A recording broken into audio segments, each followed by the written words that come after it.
I have a Cub Cadet LTX 1040 that won't start.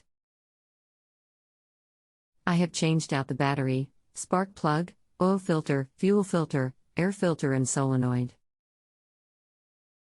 The starter turns and the engine seems to want to start.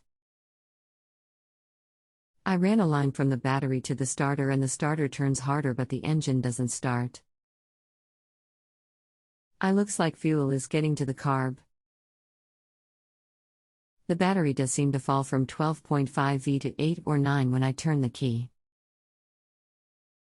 Hello. Thank you for choosing JustAnswer.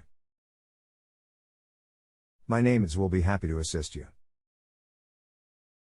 You and I need to determine if our problem is fuel related, or if it is ignition related. If you have some carburetor cleaner in a can, spray a small burst directly into your carburetor, to see if your engine will start up and run briefly. I did use carb clean. I just trickle charged for an hour, it started then died after a few seconds. Are you saying that if you spray a burst of carburetor cleaning into your carburetor, your engine will start up and die immediately? There is a fuel shutoff solenoid on your carburetor. Your fuel shutoff solenoid should click each time you cycle your ignition switch on and off.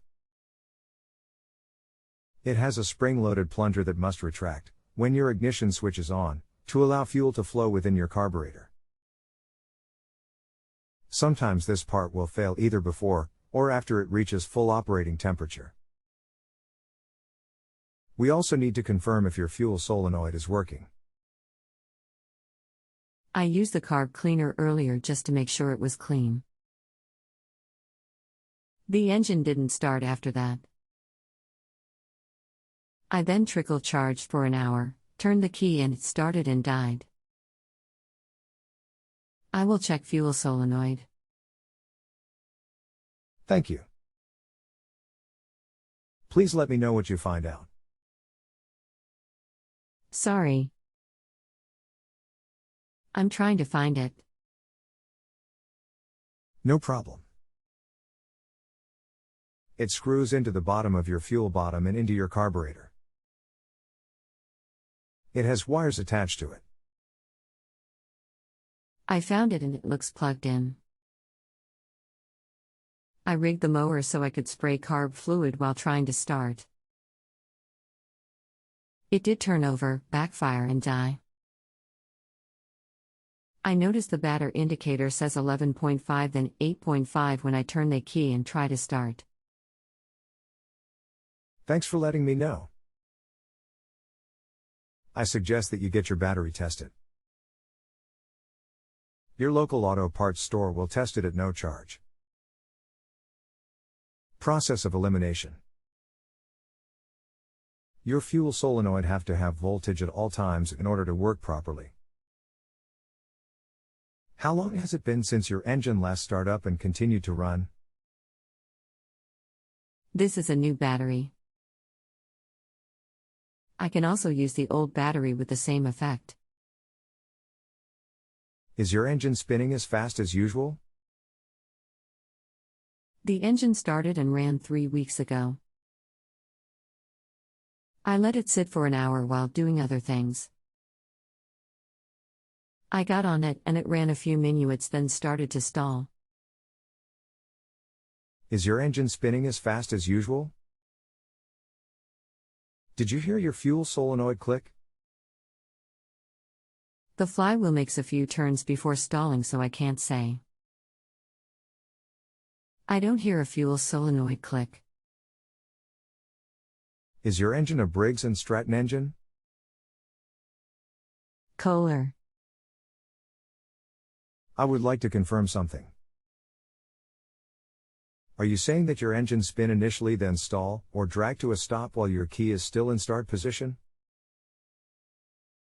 http://www.ebay.com///2825632901002 CHN and disp item equals 1 both I suppose.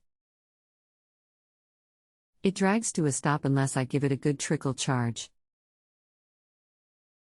More exactly, the starter spins the flywheel once if I'm lucky. A few goes at this and the battery needs a rest.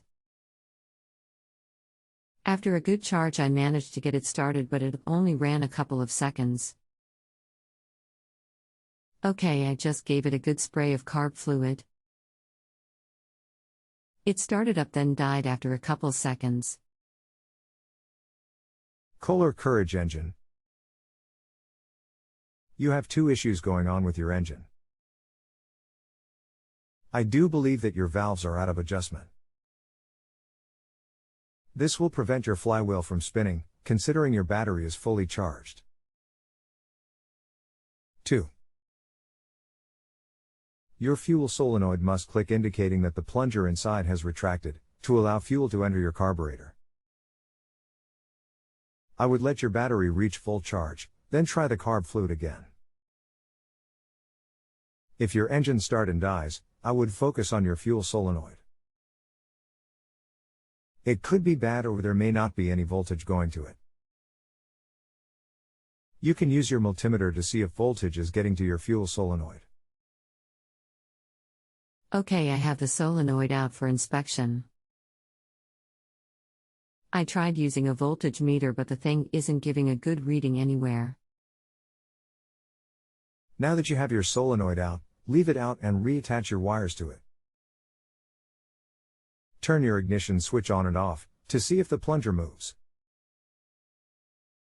You will need to ground the body of your solenoid against your engine block. It moves. On a side note, it looks like fuel is making it to the carb. Thank you for checking. Now that you have confirmed that your fuel solenoid is working, this leaves your carburetor. If you are getting fuel from your fuel tank to your carburetor, and your fuel solenoid is working, this means that your carburetor will need to be cleaned.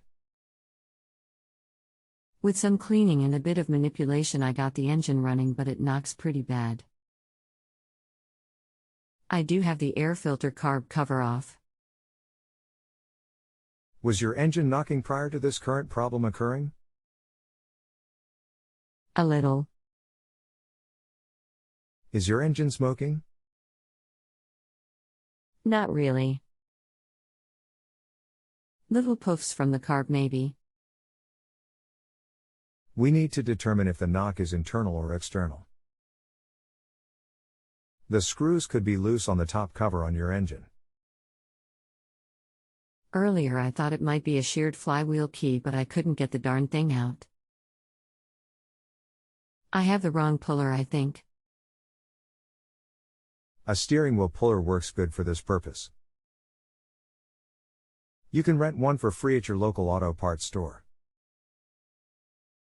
When I say top cover, I am referring to the aluminum cover under your flywheel. We can continue from here. Found the issue.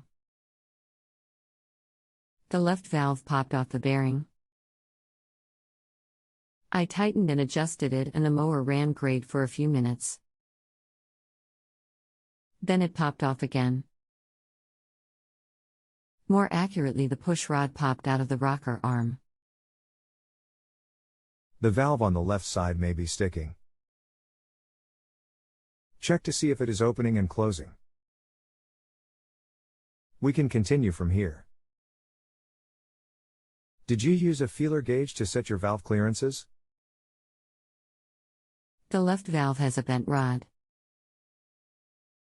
I got it straight. There doesn't seem to be any sticking.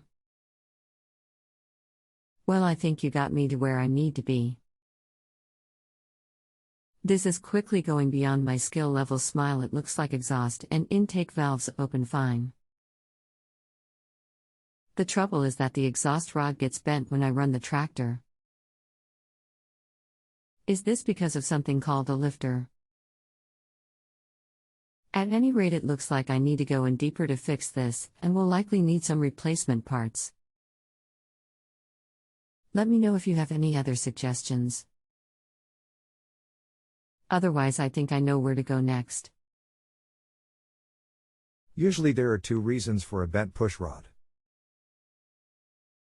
Either your valve clearance is not properly adjusted, or if a valve is sticking, or if a valve guide is excessively worn, allowing your valve to wobble in your guide. It does look like the exhaust valve pushes in.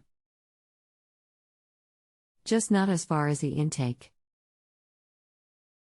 I hear it clank as it bumps against something.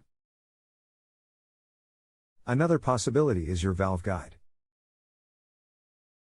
Sometimes valve guides will move up in your cylinder head, and your push rod will push against it and bend. Check the height of both valve guides, to see they are both the same.